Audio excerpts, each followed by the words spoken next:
Hello, bonjour, ici la voix Allo Juriste Communauté. Nous espérons que vous vous portez bien. Allo Juriste Communauté a aujourd'hui l'honneur de vous présenter la notion de violence domestique. Mais de quoi s'agit-il en réalité? Écoutons cette histoire qui nous en dira plus. Monsieur MK est un jeune milliardaire ivoirien. Après son mariage avec Dame MK, celle-ci se plaint toujours du comportement violent de son homme car pour une simple divergence d'opinion, il est capable de la bastonner, de l'insulter et de lui crier dessus avec un ton violent et traumatisant. Selon lui, c'est la marque des grands hommes, des hommes forts et dominants. Puis, il estime que la violence impose le respect. Mais ce qu'il ignore, c'est que son comportement est cerné par le droit et peut être qualifié de violence domestique. Alors, que dit le droit positif ivoirien à ce sujet? Les violences domestiques se définissent par rapport à deux groupes de personnes. Le premier groupe de personnes concerne les personnes vivant dans la même maison ayant un lien de parenté ou non.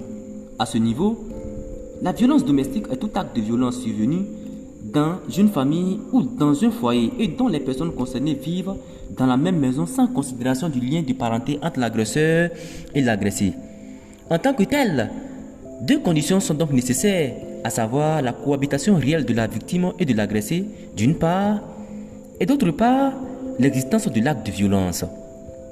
Ainsi, puisque le lien de parenté importe peu, alors la violence domestique peut être le fait d'un frère sur un autre, ou le fait d'un oncle sur une nièce, d'une mère sur son fils, ou encore le fait d'un employeur sur son domestique vivant dans sa propre maison.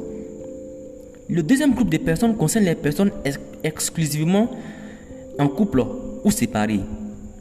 En considération de ces personnes, la violence domestique renvoie à tout acte de violence entre les actuels ou anciens conjoints et entre concubins, ou encore entre toute personne entretenant ou ayant entretenu des relations de fait, comme le copinage. Dans ce deuxième cas, les conditions de la violence domestique sont l'acte de violence effectif et la relation amoureuse actuelle ou passée entre les intéressés. La vie commune n'est donc pas une exigence. Cela signifie concrètement que si vous êtes marié ou divorcé avec l'agresseur et que vous vivez ou pas dans la même maison, s'il arrive des violences, on parlera de violences domestiques.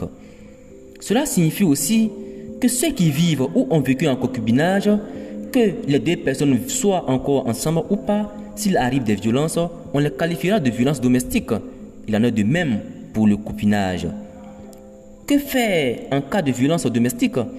La loi ivoirienne dit qu'en cas de violence domestique, toute personne intéressée peut adresser une requête auprès du président du tribunal territorialement compétent. Il faut noter que le procureur peut lui-même d'office adresser une requête s'il est informé de la violence. La requête, c'est le fait d'adresser une demande écrite dans laquelle vous expliquez votre situation qui devrait être réglée en urgence. Les personnes intéressées peuvent être des personnes de la famille, des personnes extérieures à la famille, soit un voisin, en tout cas toute personne qui se sent concernée par l'affaire, soit une ONG de défense des droits humains. Le tribunal territorialement compétent est celui du lieu de domicile ou de la résidence de l'agresseur ou de l'agressé. Que se passe-t-il à la suite de la requête?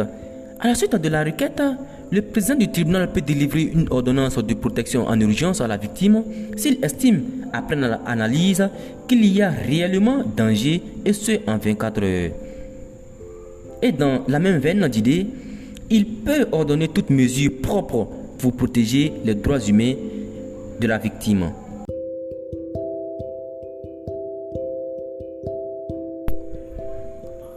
Que fait le prétendu agresseur dans pareil cas? Dans pareille situation, le prétendu agresseur peut adresser au président du tribunal une demande de rétractation de l'ordonnance lorsqu'elle touche les droits des tiers, c'est-à-dire des autres. Dans le cas contraire, il s'exécute simplement. Dès la réception de cette demande de rétractation, le président du tribunal va convoquer les deux parties afin de les entendre, suivi bien évidemment des témoins et aussi de leurs avocats. Après toute cette procédure, Qu'est-ce que le président du tribunal peut faire?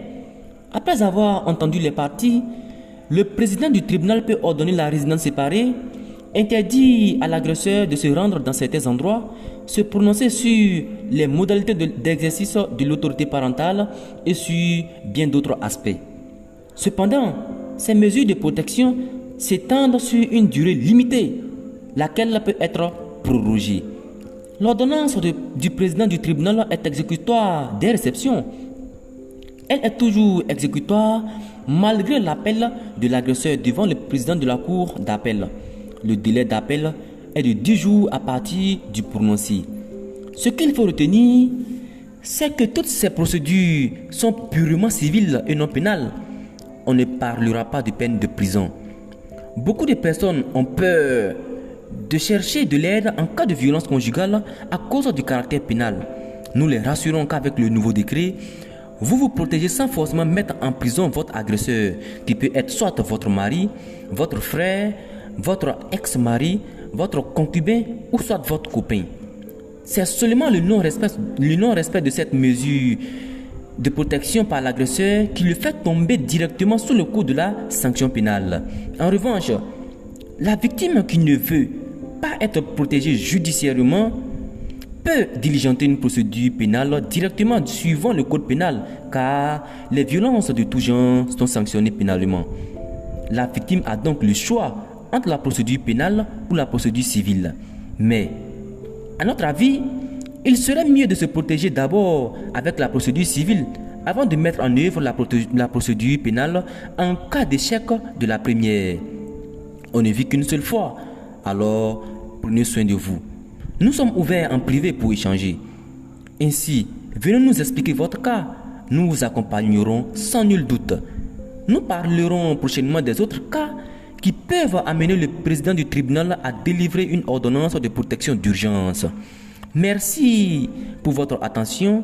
C'était La Voix Allo Juriste Communauté. Sur ce, portez-vous bien.